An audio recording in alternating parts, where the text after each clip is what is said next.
আসসালামু আলাইকুম ওরহমতুল্লাহি ওয়াবারাকাতুহ। 1 মিনিট মাদ্রাসা ইউটিউব চ্যানেলের দিনী ভাই বোনেরা, আমি আশা করি আল্লাহ তাআলার অশেষ রহমতে আপনারা ভালো আছেন, সুস্থ আছেন। আলহামদুলিল্লাহ। পবিত্র শবে মেরাজের রাতে আপনারা কষ্ট করে একটি আমল অবশ্যই করবেন দিনী ভাই বোনেরা। আল্লাহ রব্বুল আলামিন আপনার 100 বছর রোজা রাখার এবং 100 বছর নামাজ পড়ার সওয়াব আমলনামায় লিখে দেবেন। সুবহানাল্লাহ। এবং আপনার জীবনের যত গুনাহ, সব গুনাহ আল্লাহ তাআলা মাফ করে দেবেন। মনের মধ্যে বিশ্বাস নিয়ে অবশ্যই আমলটি করবেন। এই উদ্দেশ্যে ভিডিওটুকু সম্পূর্ণ দেখুন। রজব মাসের ২৬ তারিখ দিবাগত রাতকেই শবে মেরাজ বলা হয়। শবে মেরাজ কথাটি আরবি থেকে এসেছে। শবে মানে রাত, মেরাজ মানে ঊর্ধ্বগমন। শবে মেরাজ হলো ঊর্ধ্বগমনের একটি রাত। হাদিস শরীফে যাকে অলৌকিক অসামান্য মহাপুণ্যে ঘেরা রজনীও বলা হয়েছে। এই রজনী মহাপবিত্র মহিমান্বিত লাইলাতুল মিরাজের। রাসূলুল্লাহ সাল্লাল্লাহু আলাইহি ওয়াসাল্লামের জীবনের সবচেয়ে আলোড়ন সৃষ্টিকারী ঘটনা হলো এই মেরাজ। সর্বকালের সর্বশ্রেষ্ঠ মহামানব রাসূল সাল্লাল্লাহু আলাইহি ওয়াসাল্লাম ছাড়া অন্য কোনো নবী এই পরম সৌভাগ্য লাভ করতে পারেনি, আর এ কারণেই তিনি সর্বশ্রেষ্ঠ নবী।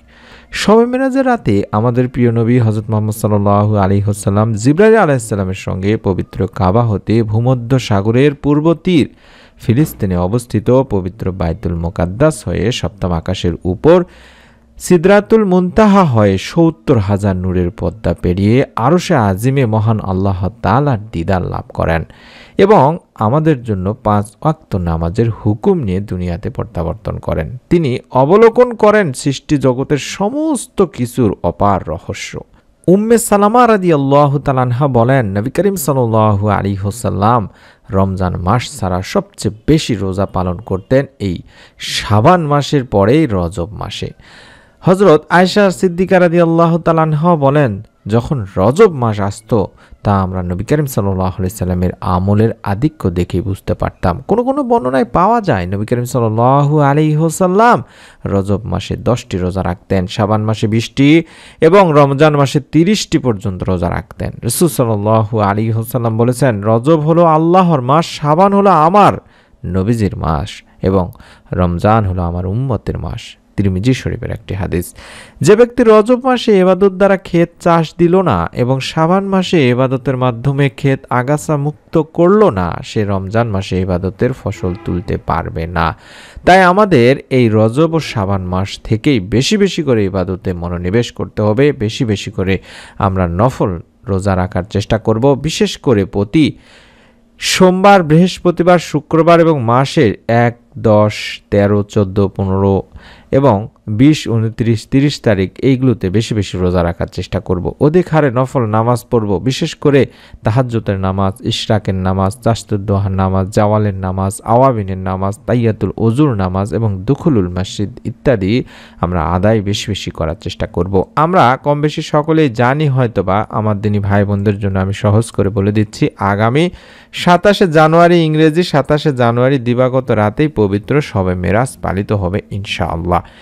এই রাতে আমরা বেশি বেশি আমল করব, বেশি বেশি আমরা নফল ইবাদত করার চেষ্টা করব। এবং হযরত সালমান ফারসি হতে বর্ণিত একটি হাদিস পাওয়া যায় যেখানে নবী করিম সাল্লাল্লাহু আলাইহি সাল্লাম ইরশাদ করেন, রজব মাসের মধ্যে এমন এক দিন ও রাত আছে যা বড় মর্যাদাবান। যে ব্যক্তি ওই দিনে রোজা রাখে এবং রাতে ইবাদত করবে, আল্লাহ রব্বুল আলামিন আল্লাহ পাক তার আমল নামায় 100 বছর লাগাতার রোজা রাখা এবং 100 বছর রাত জেগে নামাজ পড়ার সওয়াব দান করবেন। আর ওই সময়টি হলো রজব মাসের ২৭ তারিখের অর্থাৎ শবে মেরাজের দিন ও রাত। এটি ইমাম বাইহাকি রহমাতুল্লাহি আলাইহির শুআবুল ঈমানের ৩য় খণ্ডের পৃষ্ঠা নম্বর ৩৭৪, হাদিস নাম্বার ৩৮১১-তে রয়েছে। তাই আমি আমার দিনী ভাই বোনদেরকে অনুরোধ করব, আপনারা অবশ্যই চেষ্টা করবেন দিনে রোজা রেখে আমরা আমল করার জন্য, বেশি বেশি নফল নামাজ পড়ার জন্য, ইবাদত করার জন্য এবং একটি ছোট্ট দোয়া বেশি বেশি পড়বেন, যেই দোয়ার মাধ্যমে আল্লাহ তাআলা বান্দার অতীত জীবনের সমস্ত গুনাহ মাফ করে দিয়ে থাকেন।